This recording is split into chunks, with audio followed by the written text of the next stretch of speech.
At the core of one of the most iconic families in music history stands a woman whose name has remained in the shadows for decades. Katherine Jackson. At 95 years old in 2025, her story isn't one of chart-topping singles or sold-out stadiums, but of endurance, strength, and an unwavering presence that helped sculpt the global legacy of Michael Jackson, Janet Jackson, and the entire Jackson dynasty. While the world focused on the glitter and spectacle of her children's fame, Katherine worked quietly behind the scenes, shaping destinies and holding the family together through dizzying highs and devastating lows. Who is this woman who carried the weight of a dynasty while never demanding a spotlight of her own? What is life like for her today, now that the applause has faded and the estate battles rage on behind closed doors? From the quiet strength that built a global empire to the family feuds threatening to tarnish its legacy, this is the untold story of Katherine Jackson, the matriarch whose life behind the curtain may just be the most dramatic chapter of all. As we explore her journey, mansion, and ongoing battles, what we find is a life more intricate and resilient than any performance could capture. And as the years close in on a near century, Katherine's story reveals not just the price of fame, but the quiet power of legacy. At 95 years old, Katherine Jackson resides not in the shadows of her children's fame, but in a multi-million-dollar Tuscan-style estate nestled in the exclusive hills of Calabasas, California. A home built with reverence by Michael Jackson's estate as a symbol of gratitude and legacy. With an estimated personal net worth surpassing $100 million, Katherine continues to receive significant monthly stipends from the Jackson estate, ranging between $67,000 and $160,000, covering not only her living expenses, but the cost of full-time caretakers, legal advisors, and estate manager. Since Michael Jackson's tragic death in 2009, she has been the primary beneficiary of 40% of his estate, bringing in millions through royalties, licensing deals, and merchandise profits. Reports suggest she has received over $55 million to date. And yet she remains surprisingly reserved in lifestyle, rarely seen at public events or engaging in celebrity extravagance. Her current estate, boasting over 11,000 square feet, includes 5 bedrooms, multiple fireplaces, a luxury wine room, an outdoor kitchen, a sprawling pool, and a manicured garden space that reflects the stature of the Jackson name. But more than the marble floors and scenic views, this home symbolizes something far deeper: stability, control, and a retreat from the relentless public spotlight that has followed her family for more than half a century. It's in this quiet corner of the celebrity world that Katherine Jackson, once the backbone of the Jackson 5 and the moral compass of a controversial music dynasty, lives out her days with dignity, memory, and the lingering shadows of fame. Screws in 1930 in the racially segregated south of Barber County, Alabama. Katherine's early years were defined not by opportunity but by hardship and resilience. At just 2 years old, she contracted polio, leaving her with a lifelong limp, a physical reminder of the struggles she would overcome long before her name was attached to a global brand. Despite her physical limitations, Katherine developed a passion for music, dreaming of becoming a country singer in an era that denied Black women even the chance to imagine such aspiration. She taught herself piano, embraced classical training, and clung to her musical dreams, only to be met with the harsh reality that there was no space in Nashville's spotlight for someone like her. Forced to bury her ambitions, she redirected that passion into family, marrying Joseph Jackson in 1949, and starting what would become one of the most famous families in American music. Settling in Gary, Indiana, she raised 10 children in a modest home with unwavering discipline and love. But even then, her sacrifices began to shape what the world would come to know as the Jackson dynasty. Her story didn't start in Hollywood or on stage.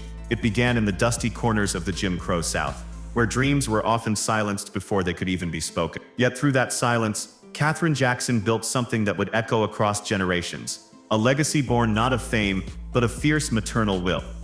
Long before the Jackson 5 became household names, before the glimmer of Grammys and the weight of world tours, it was Katherine Jackson who sowed the seeds of an empire from the humble halls of their home in Gary, Indiana. With 10 children under her care, she balanced part-time work at Sears with a full-time mission to nurture talent, instill discipline, and protect her family from the turbulence of poverty and obscurity. She wasn't just a mother, she was a seamstress, a stylist, a spiritual guide, and a silent producer of dreams. It was Katherine who taught her sons to harmonize, Katherine who crafted their earliest stage outfits by hand, and Katherine who encouraged little Michael to follow his instinct for rhythm when he began dancing to the hum of a washing machine. She urged Tito to pick up the guitar, watched in awe as young voices fused into music, and stood by them every step of the way, from amateur talent shows to the Apollo Theater to Motown Records. While Joe Jackson took the reins of formal management, it was Katherine who provided the emotional spine, the unwavering support system that held the group together through stage fright, label pressure, and growing fame. Her faith was not blind, it was calculated, protective, and steeped in maternal intuition. She didn't push them to be stars for her own glory. She encouraged them because she saw something the world hadn't yet discovered. And when Michael's talent exploded into solo superstardom, it was Katherine who remained the grounding force, reminding him of who he was before the lights and legions. Her role in the Jackson family's ascent wasn't a footnote, it was the blueprint. As the Jackson 5 rocketed to global fame, Katherine Jackson's role evolved from nurturing mother to spiritual cornerstone. When the family signed with Motown Records in 1968, the spotlight intensified, the stakes grew higher, and her children's lives were swept into a whirlwind of tours, recording sessions, and adoring fans. But amidst this chaos, Katherine remained steady, designing costumes, praying over her children, and keeping the home a sanctuary of normalcy. As Michael began to eclipse the group with his solo career, releasing Got to Be There in 1971, Katherine never showed favoritism. She supported each of her children equally, offering words of wisdom, hugs before performances, and hard truths when needed. While Joe Jackson focused on contracts and discipline, Katherine served as the emotional refuge, a role that became more essential as fame chipped away at family unity. The 1984 Victory Tour marked the zenith of the family's collective stardom, and though tension brewed behind the scenes, Katherine's presence was still one of quiet diplomacy. Yet as Michael's solo star exploded with Thriller and Bad, the family's cohesion began to splinter. Katherine watched from the wings as media pressures, personal ambitions, and public scrutiny strained her children's bond.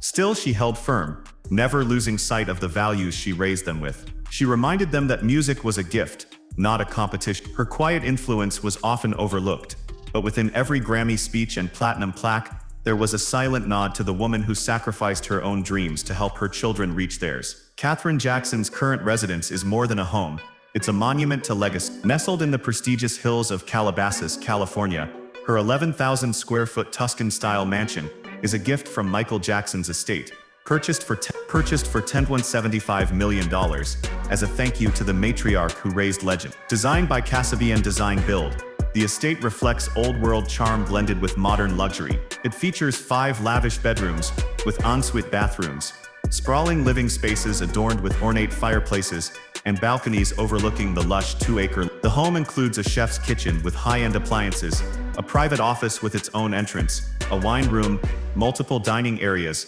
and even a 900-square-foot outdoor kitchen for year-round entertaining. Step outside and you'll find 3 fireplaces, manicured native gardens, a resort-style pool and spa, and a sweeping motor court that leads to 3 garages, perfect for hosting family gatherings in true Jackson fashion. But before this mansion, Katherine lived in a charming Mediterranean-style house in West Hollywood, complete with vintage detailing, a cozy front porch, and panoramic views of the LA skyline. That home, once a modest retreat during the Jacksons' early years, still holds echoes of music rehearsals and family dinners. These homes, both past and present, tell a story beyond square footage.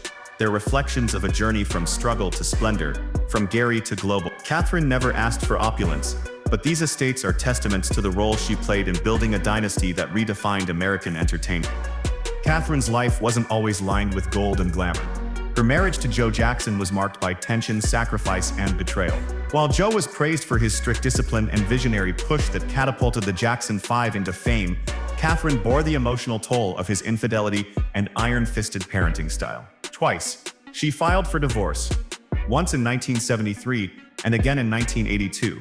But each time she withdrew, choosing instead to keep the family intact despite personal heartbreak. She confronted Joe's mistresses directly, a side of her rarely seen in public, showcasing a strength forged in silence and survival. The emotional distance only grew as years passed, but still, they remained married until Joe's death in Family turmoil didn't end there. In the 1990s, Katherine experienced a painful rift with daughter LaToya, who, under the manipulative control of her then-husband Jack Gordon, accused Katherine of emotional abuse, claims Katherine vehemently denied. The two reconciled in 1997, but the scars were Through it all, Katherine remained the spiritual compass of a family constantly on the brink of public collapse. She was the one who held the holidays together, who reminded her children of their shared roots when the cameras weren't rolling. Her trials were never front-page headlines, but they were the quiet wars she fought to protect a family that the world loved and judged in equal measure. If Joe was the architect of the Jackson brand, Katherine was the soul that kept it human. In the wake of Michael Jackson's sudden death in 2009,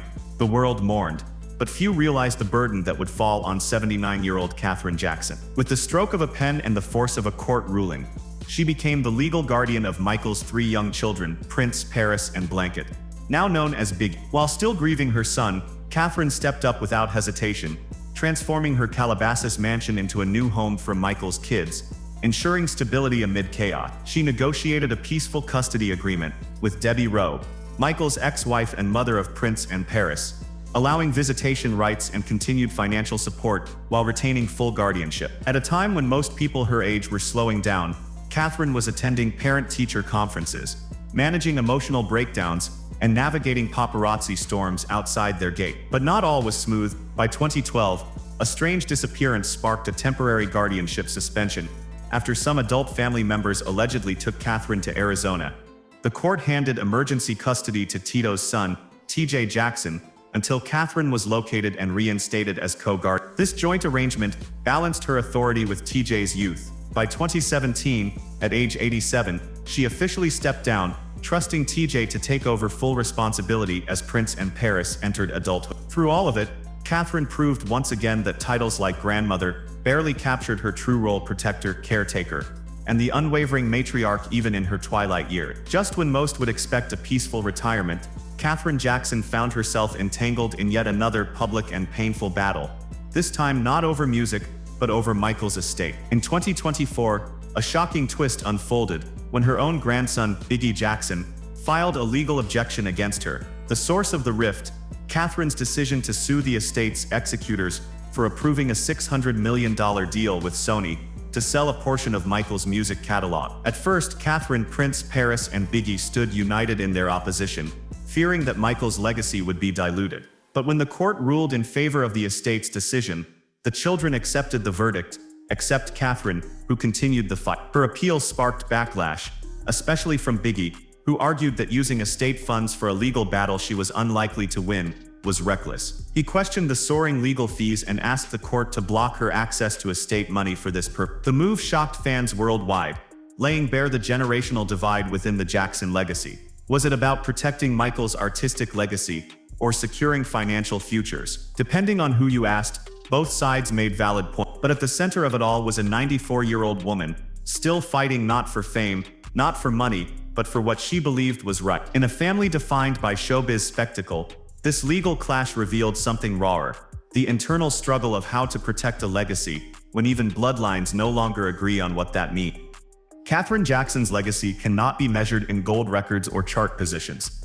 It lives in the resilience of her children, the emotional backbone of the Jackson name, and the quiet fortitude that held a family together amid chaos. She never sang a verse on stage or danced in a spotlight, but her fingerprints are on every moment that made the Jackson family a global phenomenon. She raised legends with love and discipline, managed households while empires were built around her, and offered a moral compass when the fame machine threatened to tear her children apart. When the cameras shut off and the crowds vanished, it was Katherine who remained, comforting, correcting, and reminding each of them of their humanity. Her role was never glamorous, but it was essential. And as the years advance, her presence still commands reverence from those who know the true story, not the headlines, but the history. Even as legal battles mount and media scrutiny resurfaces, one truth holds steady: Katherine Jackson is the heart of the Jackson dynasty. She taught them music, faith, and the power of silence in a world obsessed with noise. And that legacy, more than money or fame, will endure long after mansions fade and royalties dry up. Katherine Jackson's story is more than a tale of music history. It's a saga of quiet power, enduring grace, and maternal strength that transcends fame. While the world celebrated her children, she chose humility over headlines, resolve over recognition. Her life reminds us that greatness doesn't always come with microphones and flashing lights.